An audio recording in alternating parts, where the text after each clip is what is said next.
తెరవబడిన హృదయమై ఏంటంట ఫలించే కొమ్మ అంటే నీవు ఆ వాక్యాన్ని వినాలి. దేవునికి స్తోత్రం. ఒకగానే ఒక తండ్రి ఒక ప్రాంతంలో ఉన్నాడు. ఆ ప్రాంతంలో ఉన్నప్పుడు ఆ తండ్రికి ఇద్దరు కుమారులు. దేవునికి స్తోత్రం. ఇద్దరు కుమారులు అయితే అల్లార ముద్దుగా ఇద్దరు కుమారులు పెంచుకుంటున్నాడు. దేవునికి స్తోత్రం. వారు పెద్దవాళ్ళు అయ్యారు. అయిన తర్వాత ఒక తెలిసింది, జ్ఞానం కలిగిన వాళ్ళు అయ్యారు. పెద్దవాడు చిన్నవాడు. ఆ తండ్రికి ఇద్దరు అన్నదమ్ములు అయితే ఇలాగ జరుగుతున్న సమయాల్లో చిన్నవాడికి ఒక ఆలోచన వచ్చింది. దేవునికి స్తోత్రం. ఏ ఆలోచన వచ్చిందంటే తండ్రి ఎలా చూసుకుంటున్నాడు తెలుసా కొడుకుని? ఎవరు మాట్లాడద్దు. పగలు ఎండ దెబ్బైనను రాత్రి వెన్నెల దెబ్బైనను తగలకుండా చాలా ఇష్టంగా చాలా ఇష్టపూర్వకంగా ఆ కుమారుడికి అసలు బాధ అంటే ఏంటో తెలియమోకుండా అల్లారు ముద్దులుగా చూసుకుంటున్నాడు. దేవునికి స్తోత్రం. ఇలా జరుగుతున్న సమయాల్లో అంత ప్రేమని తండ్రి పంచిపెడితే కుమారుడు ఏం చేశాడంటే ఏమని ప్రయత్నం చేశాడంటే, నానా నేను నీ దగ్గర ఉండలేను. దేవునికి స్తోత్రం. ఏమన్నాడు? నేను నీ దగ్గర ఉండలేను. అసలు ఆ వాక్యం ఏంటో చూసుకుందాం. ఆ వాక్యంలో ఉన్న భావం ఏంటో తెలుసుకుందాం. ఆ వాక్యంలో ఉన్న భావం మనకు ఒక పాఠం. దేవునికి స్తోత్రం. మూలవాక్యముగా పాఠం అంటే ఆ యొక్క వాక్యములున్న భావాన్ని తెలుసుకొని, వాక్యములో ఉన్న సారాంశాన్ని తెలుసుకొని మన జీవితాలు సరి చేసుకొని మార్పు చెందాలి. దేవునికి స్తోత్రం. ఎందుకంటే మార్పు లేకపోతే నువ్వు దేనికి ప్రయోజన వాడు అవో. దేవునికి స్తోత్రం. ఒకసారి చూద్దాం పరిశుద్ధ బైబిల్ గ్రంథము నుండి. ఎవరైనా ఒక్కడే చదవండి, అది కూడా చాలా క్లారిటీగా చదవండి. ఎవరు కంగారు పడద్దు, ఎవరు తొందరపడద్దు, అందరూ కూడా నెమ్మదిగా చూడండి. లోకాసు వర్తమానము 15వ అధ్యాయము. లోకాసు వర్తమానము 15వ అధ్యాయము చూడండి. లోకాసు వర్తమానము 15వ అధ్యాయము 11వ వచనాన్ని చదవండి. మరియు ఆయన ఎట్లనను. ఇగో ఎవరు ఆయన మరియు ఎట్లనను. యేసుక్రీస్తు ఒక ఉపమానం చెబుతున్నాడు. ఏమని చెబుతున్నాడు? ఆయన ఒక ఉపమానము అక్కడ ఉన్న ప్రజలందరికీ చెబుతున్నాడు.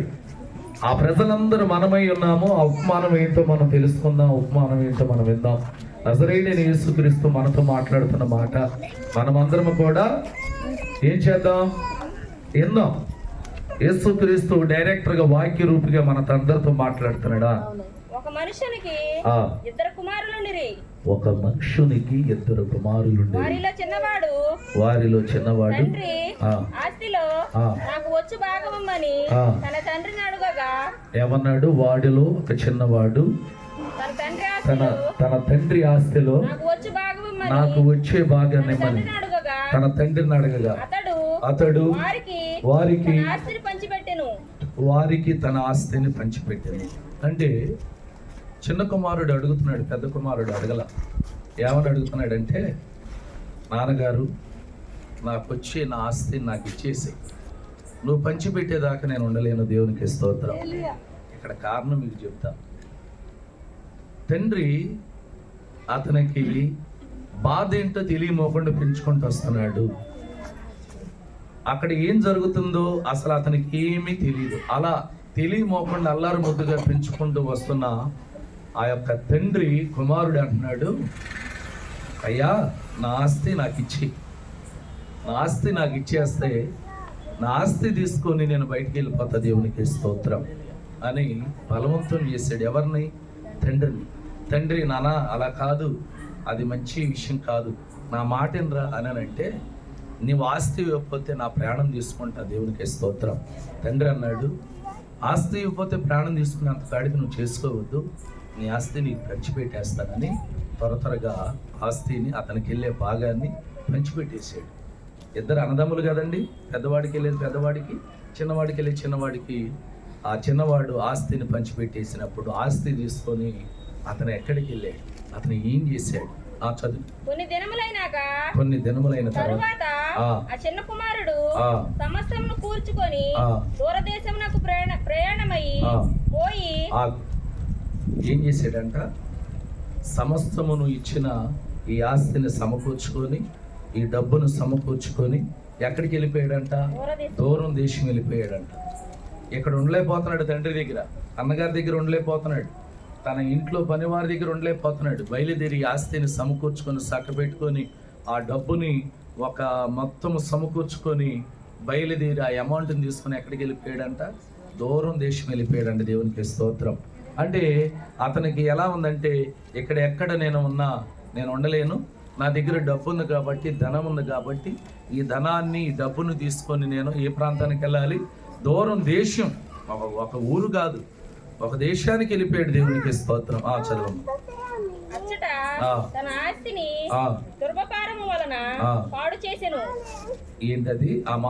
తన ఆస్తిని దుర్వ్యాపారము వలన ఆ పాడు చేసెను. చూసారండి, అక్కడికి వెళ్ళిన తర్వాత ఏమైపోయిందంట? తన ఆస్తి అంతా ముందుకి, వ్యసనాలకి, తాగుడికి, బానిసత్వం అన్నిటిలో పడిపోయాడు. దేవునికి స్తోత్రం. ఒకటి కాదు, డబ్బు ఉండటం వల్ల దుర్వ్యాపారానికి పాల్పడిపోయాడు. దేవునికి స్తోత్రం. అంటే అప్పటి వరకు అతనికి తెలియదు, అప్పటి వరకు తనకి ఏది బయట ప్రపంచం తెలియదు. అసలు బయట ప్రపంచం తెలియమోకుండా ఆ తండ్రి పెంచుకుంటూ వస్తున్నాడు. దేవునికి స్తోత్రం. ఇక్కడ తండ్రిలో తప్పు లేదు, కానీ ఈ కుమారుడు ఏం చేశాడంటే చెడు సవాసాలు పట్టి, చెడు ఆలోచన కలిగి ఈ ఆస్తిని తీసుకొని వెళ్ళిపోయి దూరం దేశం వెళ్ళిపోయి దుర్వ్యాపారానికి అలవాటు పడిపోయి మద్యము, మందు, ఆటలు, పాటలు, లోకము, సింధులు, రికార్డ్ డ్యాన్సులు, క్లబ్బులు, ఇక రకరకాలుగా ఈ ప్రయత్నాలన్నీ చేసేవాటికి ఎక్కడ లేని చుట్టాలందరూ ఎలాగో చేశారంట? బెల్లం చుట్టూ ఏగల్లాగా మనోడిని చుట్టుముట్టేశారు. దేవునికి స్తోత్రం. ఎవరిని? ఈ ఆస్తి తీసుకుని వెళ్ళిన తర్వాత ఎప్పుడైతే మనోడి దగ్గర ఈ ధనం అయిపోయిందో ఇటు అంటే అతను వదిలేసి చూశారండి. లోకములో ఉన్నదంతా కూడా నేత్రాశ, జీవపడ్డాము, ఏమీ లేదు. నేత్రాశలు అంట లోకంలో ఉన్నాయి. ఈ నేత్రాశకి అతను పాల్పడి తన తండ్రి దగ్గర ఉన్న నాకు వచ్చే ఆస్తిని నాకు ఇచ్చేయమని ఆ రాబడిని తీసుకొని వెళ్ళిపోయి దూరం దేశము తను దగ్గరున్న ఆ డబ్బును చూసి వ్యాపారం అంటే ధూమపానానికి పాల్పడి అతను ఏమైపోయాడు తెలుసా? మద్యం మత్తులు మునిగిపోయాడు. దేవునికి స్తోత్రం. ఇక తెలియట్లా ఏంటి, నేను ఎక్కడికి వచ్చాను, ఎక్కడున్నాను, నా పరిస్థితి ఏంటి, నా స్థితి ఏంటి, నా గతి ఏంటి, నేను ఎట్లా అనేది లేమోకుండా లోకం అనే పాపములో పడిపోయాడు. దేవునికి స్తోత్రం. ధనమే సర్వస్వం అనుకున్నాడు. మీరు శ్రద్ధగా ఆలకించాలి. ధనమే నాకు సర్వస్వం అనుకొని సమస్తాన్ని సమకూర్చుకొని వెళ్ళిపోయిన తర్వాత అక్కడ ఏం జరుగుతుంది? దుర్వ్యాపారానికి అలవాటు పడిపోయి, ధూమపానానికి అలవాటు పడిపోయి, లేని వ్యసనాలను సమకూర్చుకొని లోకంలో ఉన్న ఆశలకి లోబడిపోయి తను ఏమైపోయాడంట? తండ్రి ప్రేమకు దూరం అయిపోయాడు. ఒకసారి గట్టిగా చప్పట్లు కొడదాం. తండ్రి ఇంటికి దూరం అయిపోయాడు. దేవునికి స్తోత్రం. చదవమ్మ. అది అంతయు ఖర్చు చేసేసిన తర్వాత ఆ దేశమందు ఇదిగో అదంతా ఖర్చు అయిపోయిన తర్వాత ఆ వెళ్ళిన ప్రదేశమందు ఒక భయంకరమైన కరువు వచ్చిందంట. దేవునికి స్తోత్రం. ఏ కరువు అది? భయంకరమైన కరువు అంటే ఏంటో తెలుసా? మల మాడిపోయేంత ప్రమాదమైన కరువు వచ్చింది. దేవునికి స్తోత్రం. అతని దగ్గర చిల్లు గవ్వలేదు. తీసుకెళ్ళిన అమౌంట్ మొత్తం ఖర్చు అయిపోయింది. చిల్లు గవ్వలేదు. కట్టుబట్టలతో నిలబడిపోయి ఉన్నాడు. దేవునికి స్తోత్రం. కట్టుబట్టలతో నిలబడిపోయి ఉన్నాడు. దేవునికి స్తోత్రం. ఏమైపోయిందంట? అమౌంట్ మొత్తం కూడా అద్దరు బిళ్ళలు ఏమోకుండా అయిపోయిందంట. ఇక ఆ ప్రాంతంలో కరువు వచ్చిన తర్వాత ఆ కరువు వచ్చిన ప్రాంతంలో ఉండగలుగుతాడా? ఎవరన్నా సహాయం చేస్తారా? డబ్బు అయిపోయిందా? ఎలా ఉన్నాడు అతను? ఖాళీ పాత్రగా ఉండిపోయాడు. దేవునికి స్తోత్రం. ఎలా ఉన్నాడంటే ఇక అతని దగ్గర ఏమీ లేమోకుండా పైన షర్టు ప్యాంట్ వేసుకుని ఇక అలా ఉండిపోయాడు. దేవునికి స్తోత్రం. వాడు ఇబ్బంది పడసాగి వెళ్ళి ఆ దేశంలో ఒకని చెంత చేరెను. ఇబ్బంది పడసాగి ఎక్కడ అవకాశం లేక తింటాకి ఉంటాకి ఎక్కడ తలదాచుకుంటే అవకాశం లేకపోతే ఆ దేశములో ఒకన చెంత చేరెను. ఎవరి దగ్గరికంట? ఒక యజమానుడి దగ్గరికి వెళ్ళాడు. దేవునికి స్తోత్రం. చదువు. అతను పందులను మేపుటకు. ఇదిగో అతను ఎవరంటే పందులు కాసే కాపరి. దేవునికి స్తోత్రం. అక్కడికి వెళ్ళిపోయాయి. అంటే ఎవరో చేర్చుకునే వాళ్ళు లేరు, ఎవరు అతన్ని ఓదార్చేవాళ్ళు లేరు. తండ్రి ప్రేమ దూరం అయిపోయింది, అన్న ప్రేమ దూరం అయిపోయింది, కుటుంబ సభ్యుల ప్రేమ దూరం అయిపోయింది, ఏకాకి అయిపోయాడు. తిరిగి రాని గమ్యానికి వెళ్ళిపోయాడు. దేవునికి స్తోత్రం. అక్కడికి ఏకాకి రాని ఆ ప్రదేశానికి వెళ్ళిపోయాడు. ఆ ప్రదేశం నుంచి రావాలి అని అంటే అతను ఎటు చూసిన అవకాశం లేదు. అక్కడ గొప్ప కరువు వచ్చినప్పుడు ఒకని దగ్గరికి వెళ్ళాడంట. ఆ పందులు కాసి ఆ యొక్క కాపరి దగ్గరికి వెళ్ళి చదువు. తన పొలంలోనికి వానిని పంపెను. ఎవరిని పంపాడు? ఈ యొక్క తప్పిపోయిన కుమారుడు బయలుదేరి ఆ పందులు కాసి అతని దగ్గరికి వెళ్ళి, అయ్యా నీ దగ్గర నేను ఉంటాను పనివాడిగా. దేవునికి స్తోత్రం. మీరు ఆలోచించండి, ఈ పందులు నేను కాస్తాను, ఇక మీరు బాధపడద్దు, నాకు కొద్దిగా భోజనం పెడితే చాలు అని అతన్ని అడిగాడు. దేవునికి స్తోత్రం. చదువు. వాడు పందులు తిని పొట్టుతో తన కడుపు నింపుకొని ఆశపడను గాని. ఒక్క నిమిషం. ఈ పందులు కాస్తాకి వెళ్ళినప్పుడు ఆ పందులకు పొట్టు కలిపి పెట్టాలి కదండి. ఇతనికి భోజనం లేక, ఆహారం లేక మనిషి యాషారిపోయి, సొమ్మసిల్లిపోయి, సోలిపోయి, సొక్కిపోయి అంట ఆ పందులు కాసి ఓపిక కూడా లేదంట. బాగా ఆలోచించి ఇక నేను చనిపోయేటట్టున్నా, నా ప్రాణం పోయేటట్టుందని ఈ పందులు కలిపి పొట్టుని ఆ యొక్క పందులు కాసి ఆ యొక్క వాండర్ గారికి తెలియమోకుండా ఏం చేస్తున్నాడు? పందులు తినే పొట్టుకి ఆశించి ఆ పందులు తినే పొట్టుని తినాలని ప్రయత్నం చేశాడు. దేవునికి స్తోత్రం. సరిగట్టిగా చప్పట్లు పడదాం. ఎలాగా? దొంగసాటుగా. దేవునికి స్తోత్రం. అక్కడ ఏం జరుగుతుంది? ఎవడను వానికి ఏమీ ఇవ్వలేదు. ఎవనను వానికి ఏమీ ఇవ్వలేదు. అయితే బుద్ధి వచ్చినప్పుడు వాడు తండ్రి యొద్ద ఎంతమంది కూలివాళ్ళు. ఒక్క నిమిషం. అక్కడ పొట్టు కూడా తినలేదు. ఆ పందులు తిని పొట్టుని తిని కడుపు నింపుకుందాం అనుకున్నాడు. అతనికి ఆ గతి పడతా కారణం ఏంటి? మీరు ఒకసారి చెప్పండి.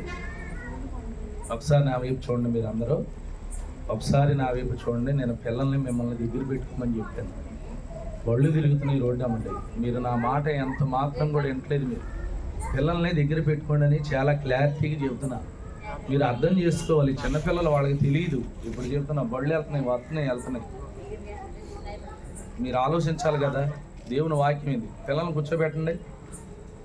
అయితే ఈ కుమారుడు, తప్పిపోయిన కుమారుడు కారణం ఏంటంటే లోకమే ప్రపంచం అనుకున్నాడు, లోకమే సర్వస్వం అనుకున్నాడు, లోకమే నా జీవితం అనుకున్నాడు, లోకములో ఉన్నదంతా అనుభవించాలనుకున్నాడు. ఈ లోకమే నాకు ఒక ప్రపంచం అనుకొని ఎప్పుడైతే తన తండ్రి ఆస్తుల నుంచి తీసుకుని బయలుదేరి లోకములో ఉన్నదంతా కూడా అనుభవించాడో తర్వాత తెలిసింది. దేవునికి స్తోత్రం. పందులు తిని పుట్టు తింటా కూడా అవకాశం లేదంట. మన జీవితాలు ఎలా ఉన్నాయి? మన జీవితాలు మనం ఎలా బ్రతుకుతున్నాం? ఇదిగో దేవుని వాక్యం సెలవిస్తుంది. ఏమని సెలవిస్తుందంటే, దేవుని వాక్యం ఏమని మాట్లాడుతుందంటే, పిల్లలరే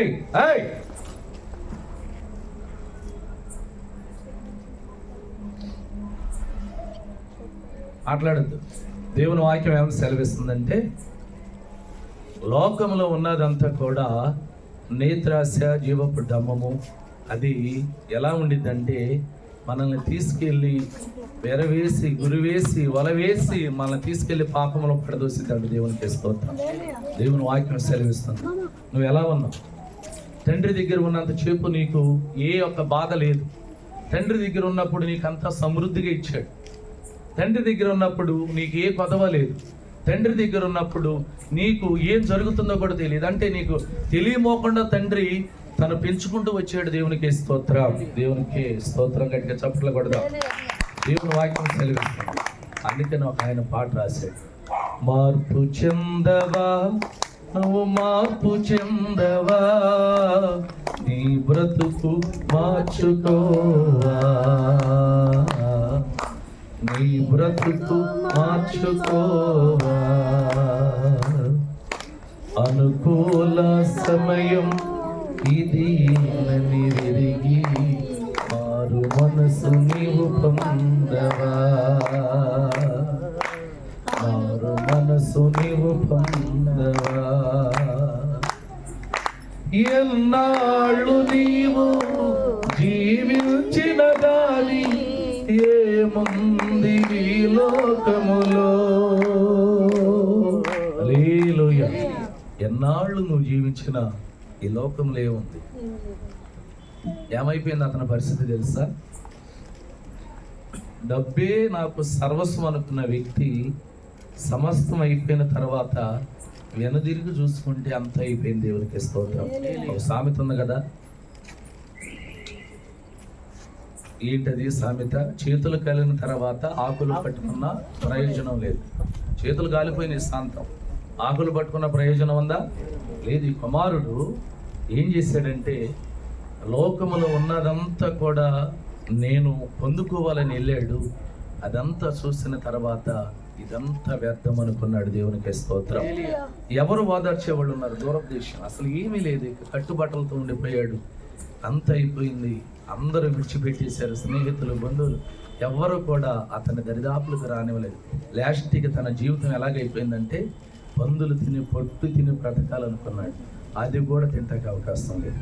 అప్పుడు అతనికి ఒక ఆలోచన వచ్చింది. అప్పుడు అతనికి ఒక మార్పు చెందాడు. అప్పుడు అతను పశ్చాత్తాపం పడ్డాడు. దేవుడు ఏమంటున్నాడంటే, నువ్వు తెలియక చేసిన తప్పుని దిద్దుకో, తెలియక చేసిన తప్పుని దిద్దుకో. ఎక్కడ పడిపోయావు, ఎక్కడ జారిపోయావు, ఎక్కడ నీ జీవితం తారుమారు అయిపోయిందో సరి చేసుకో. దిద్దుకుంటే ఇదిగో నా యొక్క చెంతన నిన్ను చేర్చుకుంటానని దేవుడు మాట్లాడుతున్నాడు. దేవునికి స్తోత్రం. చదువమ్మా. అయితే బుద్ధి వచ్చినప్పుడు వాడు చూద్దాం ఏంటంట. బుద్ధి వచ్చింది. అప్పటి వరకు ఎలా ఉన్నాడు చెప్పాలి? ఎలా ఉన్నాడు చెప్పాలి అందరూ. అతను ఎలా ఉన్నాడంటే దారి తప్పిపోయిన కుమారుడు. దేవునికి స్తోత్రం. యథార్థమైన మాట. అప్పటి వరకు బుద్ధులు ఏమోకుండా నడుచుకున్నాడు. తర్వాత బుద్ధిని తెచ్చుకున్నాడు. అంటే తప్పును తెలుసుకున్నాడు, సరి చేసుకున్నాడు, దిద్దుకున్నాడు, మార్పు చెందాడు. హృదయంతరంగంలో ఉన్న ఆలోచనలన్నీ కూడా సరి చేసుకొని, నేను చేసింది తప్పు, నేను నడిచింది తప్పు, నేను మాట్లాడిన తప్పు, నేను వచ్చేసింది తప్పు, నా తండ్రి పైన తిరగబడి ఆస్తిని తీసుకొని నేను బయలుదేరి వచ్చి నేను నడుస్తున్నది తప్పు. కాబట్టి అయ్యా ఇప్పుడు వరకు నేను ఎలా ఉన్నానంటే బుద్ధిహీనుణ్ణి. దేవునికి స్తోత్రం. ఒకసారి గట్టిగా చెప్పలేదు. ఏంటంట అంటే ఎలా ఉన్నాడు? దేవునికి స్తోత్రం.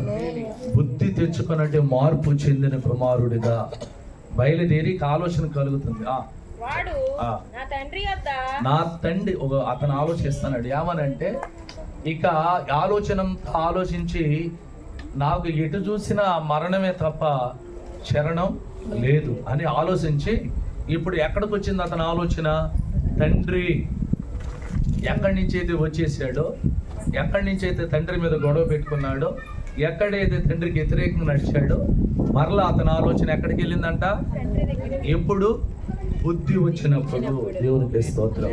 మనం ఎలా ఉన్నాం? మనం ఎలా బ్రతుకుతున్నాం? మన లోకంలో ఉన్నామా? శాపంలో ఉన్నామా? దుర్వ్యాపారాలు, ధూమపానానికి, మద్యపానానికి, లోకంలో ఉన్న ఆశలకి, లోకంలో ఉన్న రంగుల వలయాలకి మనము లోనైపోతున్నామా? ఇప్పుడైనా ఏం చేయాలంట? బుద్ధి తెచ్చుకొని బ్రతకాలి. గట్టిగా చప్పట్లు కొట్టి దేవుని వాక్యం సెలవిస్తుంది. నువ్వు నేను ఎంత అండి? తప్పుపోయిన కుమారుడు చెబుతున్నాడు పాఠం మనకి. ఇదిగో నేను బుద్ధి తెచ్చుకున్నాను కాబట్టి మీరు కూడా ఏమంటున్నాడు? బుద్ధి తెచ్చుకోండి. దేవునికి స్తోత్రం. ఎంత గొప్ప మాట. ఎందుకంటే అతను అనుకున్నాడు ఇదే ప్రపంచమేమో, ఇదే నా జీవితమేమో అనుకున్నాడు. దాంట్లోకి వెళ్ళిన తర్వాత చూస్తే నేను పాపమనే ఊబులో పడిపోయినది అంతా కూడా వ్యర్థమే. దేవునికి స్తోత్రం. నా తండ్రి ప్రేమ ఉన్నతమైనది అని చదువు. ఎంతో మంది కూలి వాళ్ళకి సమృద్ధిగా ఉన్నది, అన్నము సమృద్ధిగా ఉంది. ఎక్కడా? తన తండ్రి ఎంట ఆలోచిస్తున్నాడు. ఇదంతా గేదర చేస్తున్నాడు. మొత్తం ఎవరో తప్పిపోయిన కుమారుడా. నేనైతే ఇక్కడ ఆకలికి చచ్చిపోతున్నాను. నేనైతే ఇక్కడ ఆకలికి చనిపోతున్నాను, చచ్చిపోతున్నాను, అల్లాడిపోతున్నాను. అంటే పందులు తినే పొట్టు కూడా తినేవాళ్ళది ఆయన్ని. కరువు వచ్చింది ఆ ప్రాంతంలో. ఆహారం లేదు. ఆహారం తింటేనే బ్రతకగలుగుతాం మనుషులు. మనం ఆహారం పెట్టేవాళ్ళు లేరు. స్నేహితులు డబ్బులు ఉన్నప్పుడు రౌండప్ చేసేసారు. ఏమన్నారు తెలుసా? అయ్యా నువ్వు మామూలు వ్యక్తివి కాదు, రాజాది రాజా, రాజ మార్తాండ, రాజ గంభీర బహుపర అని ఆకాశానికి ఎత్తిచేసి అంత అయిపోయిన తర్వాత అక్కడి నుంచి వదిలేశారు. డామును పడిపోయాడు. దేవునికి గట్టిగా చప్పట్లు కొడదాం. యథార్థమైన మాట ఇది. అప్పుడు అంటున్నాడు, తప్పిపోయిన కుమారుడి బుద్ధి తెచ్చుకొని అంతా వ్యర్థమే అని. నా తండ్రి ఇంట అన్నము సమృద్ధిగా ఉంది, ఇక్కడైతే నేను ఆకలితో చచ్చిపోతున్నానని ఆలోచన చెంది బాధపడుతూ పశ్చాత్తాపం కలిగి అతను ఆలోచన చేస్తూ తన తండ్రి ఇంటిని తన తండ్రిని జ్ఞాపకం చేసుకున్నాడు. చదువు. నేను లేచి నా తండ్రి యొద్దకు వెళ్ళి, తండ్రి, నేను పరలోకమునకు విరోధముగాను నీ ఎదుటను పాపము చేసి తిని. చాలు. ఏమన్నాడు? లేచి తన తండ్రి ఎదుటకు వెళ్ళి ఏం చేశాడు తెలుసా? మార్పు చెంది పశ్చాత్తాపం కలిగి మనసును మార్చుకొని కన్నీళ్లు విడిచి దుఃఖపడి తప్పును తెలుసుకొని తప్పును దిద్దుకొని క్రియలు కలిగిన వాడై ఎక్కడికి వెళ్తానంటున్నాడు? తన తండ్రి ఎదుటికి వెళ్ళి ఏమంటున్నాడు చూశారండి? ఎక్కడ పాపం చేశాడంటే మీరు అందరూ ఈ మాటని అండర్లౌండ్ చేసుకోండి. ఇది యథార్థమైన మాట. ఏమన్నదంటే, ఇదిగో పరలోకమును విరోధముగా నేను నీ ఎదుటను పాపం చేస్తుంది. గట్టిగా చప్పట్లు కొట్టాను. పాపం చేస్తుంది ఎక్కడ? భూలోకంలో. ఈ పాపం ఎక్కడికి వ్యతిరేకంగా ఉంది? పరలోకానికంటే. ఈ మాటను మీరు ఒకసారి ఆలోచించండి. పాపానికి జీతం మరణం. ఏంటంట? పాపానికి వచ్చే జీతం మరణం.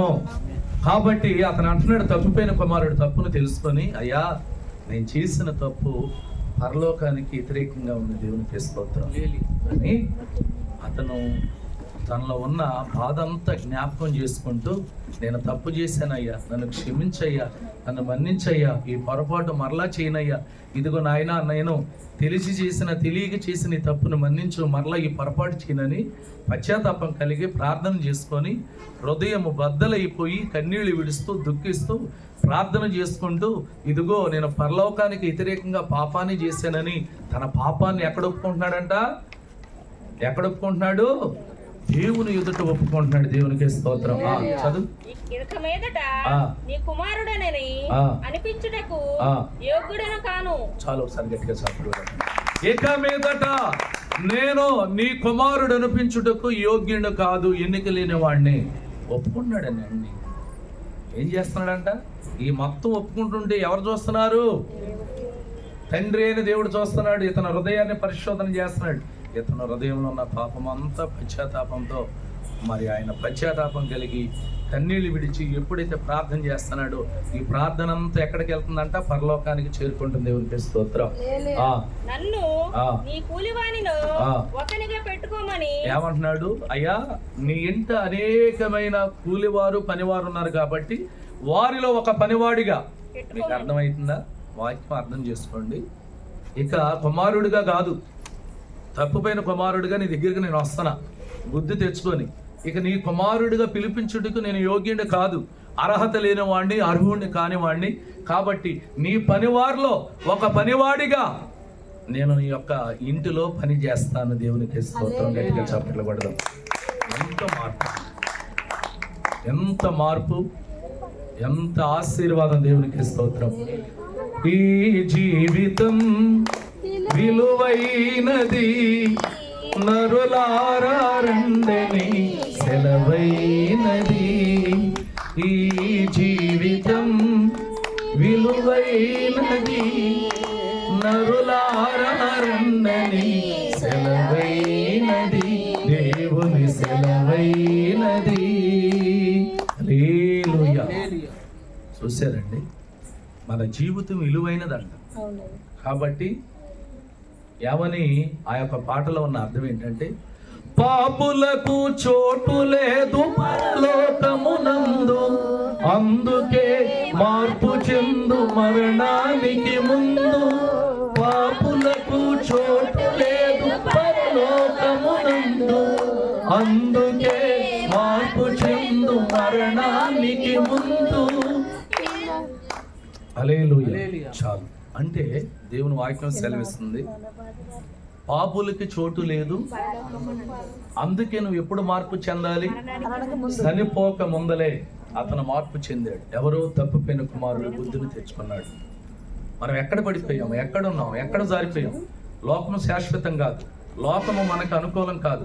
సమస్తం డబ్బును సమకూర్చుకొని ఎండి బంగారములు తీసుకొని వెళ్ళినా నీ దగ్గర ఉన్నది మొత్తం ఖాళీ చేసేస్తారు. నిన్ను ఎక్కడైతే నిన్ను వాళ్ళు అందరూ కలుసుకున్నారు అక్కడే నిన్ను విడిచిపెట్టేస్తారు. కానీ తండ్రి చేతిని విడిచిపెట్టే దేవుడు కదా. చదువమ్మ, దగ్గరికి వచ్చేసాం, చదువు. ఎవరితో? తన తండ్రితో చెప్పుదననుకొని నీ ఇంట్లో ఒక పనివాడిగా నేను ఉంటానని బయలుదేరి ఎక్కడికి వచ్చేసాడంట? ఎక్కడైతే తండ్రిని ఇబ్బంది పెట్టి నా ఆస్తి నాకేమన్నా తీసుకొని బయలుదేరి వచ్చేసిన కుమారుడు తప్పును తెలుసుకొని నా తండ్రి ఇంట అన్నము సమృద్ధిగా ఉంది, పనివారు సమృద్ధిగా ఉన్నారు, అక్కడికి నేను వెళ్ళి ఒక పనివారుగా నేను కుదురుతాను, నాకు అక్కడ భోజనం సమృద్ధిగా దొరికిద్దని తప్పును తెలుసుకొని బుద్ధి తెచ్చుకున్న కుమారుడే బయలుదేరి ఎక్కడికి వెళ్దాం అనుకున్నాడంట? తండ్రి దగ్గరికి. ఎవరు? తప్పిపోయిన కుమారుడు బయలుదేరి తన ఇంటి దగ్గరికి వెళుచున్నప్పుడు ఇదిగో ఇల్లు దగ్గరగా ఒక 1/2 కిలోమీటర్ దూరం ఉంది. తండ్రి ఆ యొక్క ఇంట్లో నుంచి వచ్చుచున్న కుమారుని చూశాడు. ఒకసారి గట్టిగా చెప్పడం కూడా. ఎన్ని రోజులు అయిపోయిందండి, ఎన్ని నెలలు అయిపోయిందండి, ఎంత రోజులు జరిగిపోయింది. తండ్రి వేదన చెంది భారం కలిగి నా కుమారుడు బయటికి వెళ్ళిపోయాడు, ఏం జరిగిద్దో నా కుమారుడని ఎంతో ఆయన కన్నీళ్లతో బాధపడుతూ ఆ బిడ్డ గురించి తల్లడిల్లిపోతున్నాడంట. మరి ఎవరండి? కన్న తండ్రి. తెలుసండి, నీకు రక్తాన్ని ఇచ్చి కన్న తండ్రి అండి. దేవునికి స్తోత్రం. వానిని చూసి కనికెరపడి దేవునికి స్తోత్రం. మన దేవుడు ఎవరో చెప్పండి ఒకసారి. కనికెర సంపన్నుడు. నాతో పాటు గట్టిగా చెప్పాలి. ఎవరో మన దేవుడు? కనికెర సంపన్నుడు.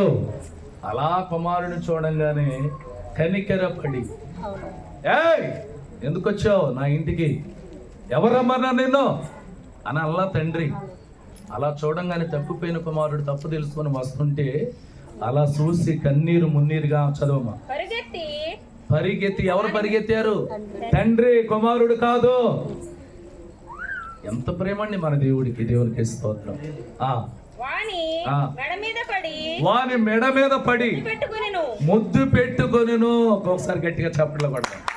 తప్పిపోయిన కుమారుడు వెళ్ళగానే వెళ్ళి తండ్రి ఉరుక్కుంటూ వెళ్ళిపోయి అంత కనుమేరంత దూరంలో చూసి నా కుమారుడు వస్తున్నాడని ఆనందంతో వెళ్ళిపోయి తన భుజాల మీద పడిపోయి ముద్దులాడుతున్నాడంట. ఎవరో?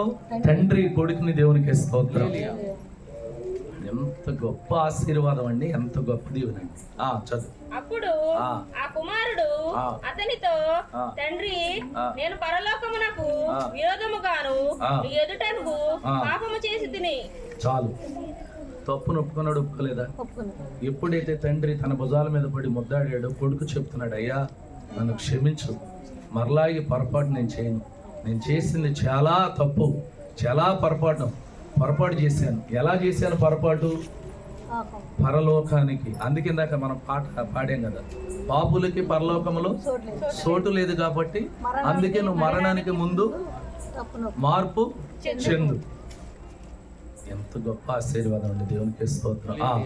ఇక మీదట నీ కుమారుడనని అనిపించుటకు యోగ్యుడు కానను. ఒకసారి గట్టిగా చెప్పలేదు. తప్పును ఒప్పుకొని తప్పును దిద్దుకొని బుద్ధి తెచ్చుకున్న కుమారుడయ్యి తండ్రి దగ్గరకు వచ్చిన తర్వాత తండ్రితో చెబుతున్న మాట, ఇక నీకు నేను కొడుకుగా పిలుచుకునే యోగ్యతను నేను పోగొట్టుకున్నాను, అర్హత లేనివాడు.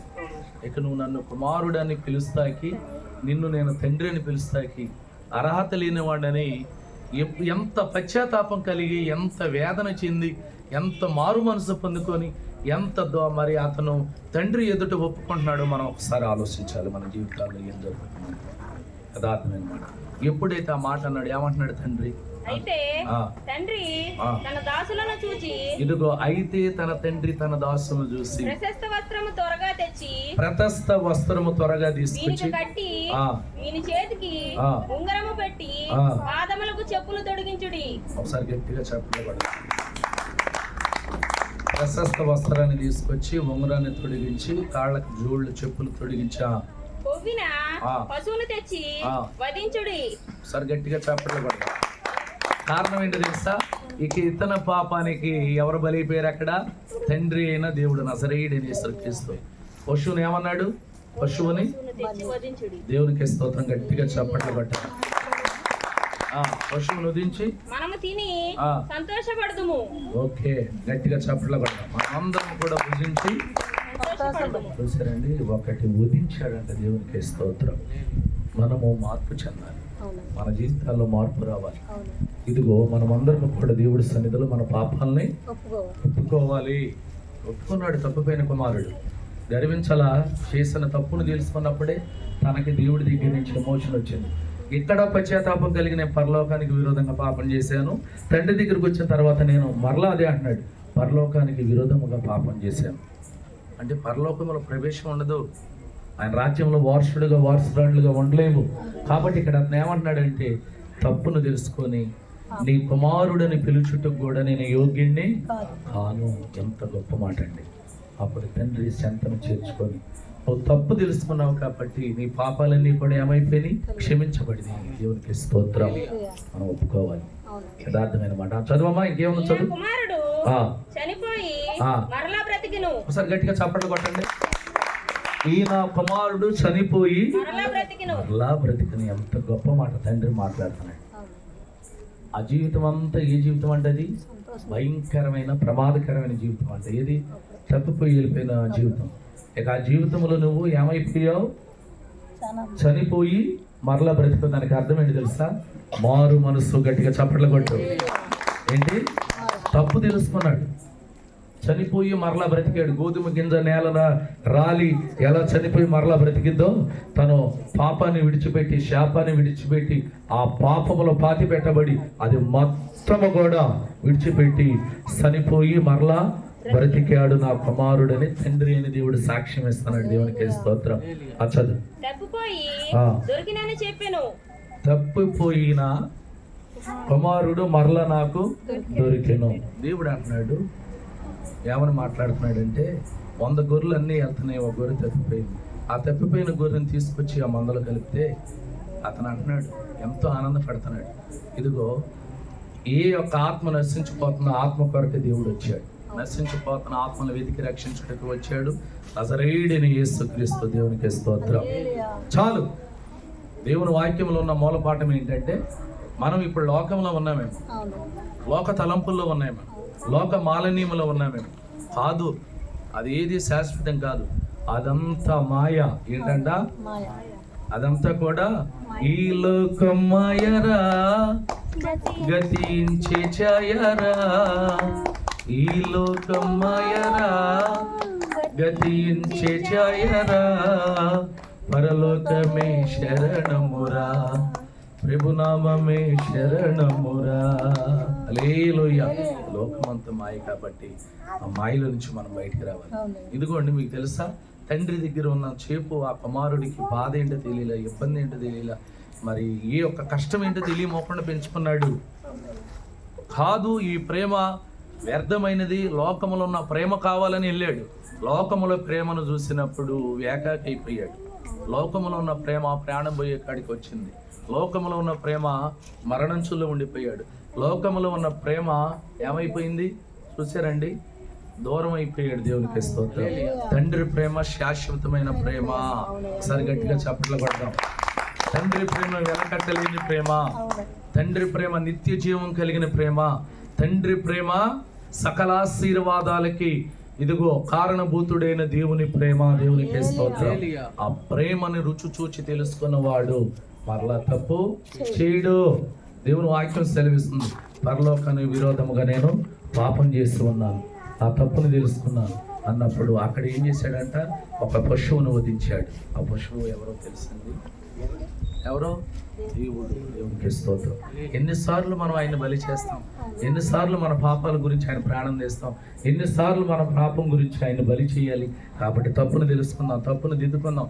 పొరపాట్లు ఎవరైనా చేస్తారా, పొరపాట్లు మరలా చేయమోకుండా తప్పును తెలుసుకొని బుద్ధి తెచ్చుకొని సరి చేసుకొని దేవుని ఎదుట ఇదిగో ఆయన యొక్క మరి ఇంట అనేక మరి నివాసములు కలవని దేవుని వాక్యం సెలవిస్తుంది. ఇదిగో అప్పుడు దేవుడు అంటున్నాడు, తప్పిపోయిన కుమారుడు నాకు దొరికాడు, తప్పు తెలుసుకున్నాడు కాబట్టి అని తండ్రి చాలా ఆనందపడుతున్నాడు. దేవుడి కొద్ది మాటలు దీవించి సకల ఆశీర్వాదాలతో ప్రేమించి మహిమ ఘనత ప్రభావములు తండ్రి అయిన దేవునికి చెల్లును గాక. అందరూ తలలు వంచండి. ప్రార్థన. కృపాశక్తి సంపన్నుడా, దయగలిగిన తండ్రి, పరిశుద్ధ ఆత్మదేవుడా, లోకానికి రక్షకుడా, ఇదిగో నాయన, ధనము శాశ్వతం కాదు, లోకము శాశ్వతం కాదు. మరి ఇదిగో నాయన, మరి లోకములో ఉన్నదంతా ఎంతో రమ్యముగా, ఎంతో మరి కనులు ఇందుగా నేత్రాస్తిగా కనపడినప్పుడు అదే శాశ్వతం అనుకున్నాడు తప్పిపోయిన కుమారుడు. తప్పును తెలుసుకున్నాడు. పందులు తినే పొట్టు కాసించాడు, అది కూడా దొరకలేదు. కరువు చేసింది, అన్నం లేక చనిపోయే కాడికి వచ్చింది, భోజనం లేక మరణమైపోతున్నాడు. అప్పుడు తప్పు తెలుసుకుని తండ్రి దగ్గరికి వెళ్ళాడు. తండ్రి అలా చూడగానే కుమారుడు భుజాల మీద పడిపోయి ముద్దాడి కుమారుడిని దగ్గరికి లాక్కొని, నా కుమారుడా, తప్పు తెలుసుకొని వచ్చావు కాబట్టి నువ్వు బాధపడద్దు. తండ్రి, నేను పరలోకానికి పాపం చేసి ఉన్నాను, ఈ విధంగా నా పాపాలు క్షమించు, మన్నించు. నా పాపాలు క్షమించగలుగుతావా? నా శాపాలు క్షమించగలుగుతావా? తండ్రి, అల్లారు ముద్దుగా నన్ను పెంచావు. నేను ఈ ప్రేమ కాదని ఎక్కడికో లోకములు ఏదో పొందుకోవని నేను వెళ్ళాను. ఇదంతా వ్యర్థమైనదయ్యా, ఏది కూడా శాశ్వతమైనది కాదు. నీ ప్రేమ నిత్య రాజ్యములో నిలబెట్టే ప్రేమ, నిత్య శాశ్వతమైన ప్రేమ. ఇదిగో నాయన, నీ పరలోకానికి విరోధముగా నేను పాపం చేసుకున్నాను. నేను పాపాన్ని ఒప్పుకున్నప్పుడు ఇదిగో నువ్వు చనిపోయి మరలా బ్రతికావు అంటే తప్పును తెలుసుకున్నాడు, మారు మనసు పొందుకున్నాడు, పశ్చాత్తాపం కలిగాడు. ఇదిగో ఇదిగో ఇదిగో కన్నీళ్లతో తన హృదయాన్ని ఇదిగో దేవునికి అర్పించాడు. ఇదిగో క్రీస్తు తన పాపాలు రక్తముతో కడిగేశాడు. ఇదిగో ఇదిగో మరి దేవుడు మాట్లాడుతున్న మాట, నువ్వు బాధపడదు నా కుమారుడు. తప్పిపోయిన కుమారుడు తప్పు తెలుసుకొని వచ్చినప్పుడు, తప్పును దిద్దుకున్నప్పుడు తండ్రి ఎంతో ఆనందపడ్డాడు. ఇక్కడ ఎంతమంది అయితే నాయన మేము అలా ఉన్నాము, తప్పిపోయిన కుమార్తెలుగా ఉన్నామేమో, తప్పును దిద్దుకుంటున్నాం. లోకములో నాయన చూపులో, లోకములో ఉన్న ఆశలకు ఆశిస్తున్నామేమో. ఇదిగో చూపుల పాపలు, హృదయంలో పాపలు, అంతరంగంలో పాపలు, శరీరంలో పాపలు, ఆలోచనల పాపలు, ఆయా మాటలో పాపలు నాయన క్షమించి, మన్నించి, మా పాపాలు దోషాలు కడిగి క్షమించమని, ఇదిగో నీ సంఘాన్ని ప్రేమించమని, కృప చూపించమని, మెతస్థ స్వస్థతకు నేను ప్రార్థన మందిరానికి సకల ఆశీర్వాదాలు కలగజేయమని యేసు క్రీస్తు నామములో ప్రార్థిస్తూ, దేవుడు చల్లని దీవెని మీకు అనుగ్రహించును గాక. దేవుడు మీ యొక్క పాపాలన్నీ కడుగును గాక. ఆయన రక్తముతో మిమ్మల్ని శుద్ధపరచును గాక. ఆయన హస్తంతో మిమ్మల్ని ముట్టును గాక. ఆయన రక్తముతో ఇప్పుడే మీలో ఉన్న వ్యాధి బాధలను కడిగి వేసి స్వస్థపరచును గాక. ఆయన హస్తం మీకు తోడుగా ఉండును గాక. మరి ఈ యొక్క ప్రార్థన ఆలకించి పరలోక పాద సన్నిధికి చేర్చుకోవాలని నజరేయుడైన యేసుక్రీస్తు నామమున పేరట ప్రార్థిస్తున్నాను తండ్రి. యేసు రక్తమే జయం, సిలువ రక్తమే జయం. యేసు రక్తములో సంపూర్ణమైన విజయం మనందరికీ కలుగును గాక. ఆమేన్. యేసయ్యకి స్తోత్రాలు. మీ అందరికీ నా వందనాలు. మరి ప్రభు పేరట్న పేరున మిమ్మల్ని అందరినీ దేవుడు దీవించును గాక. ఆమేన్.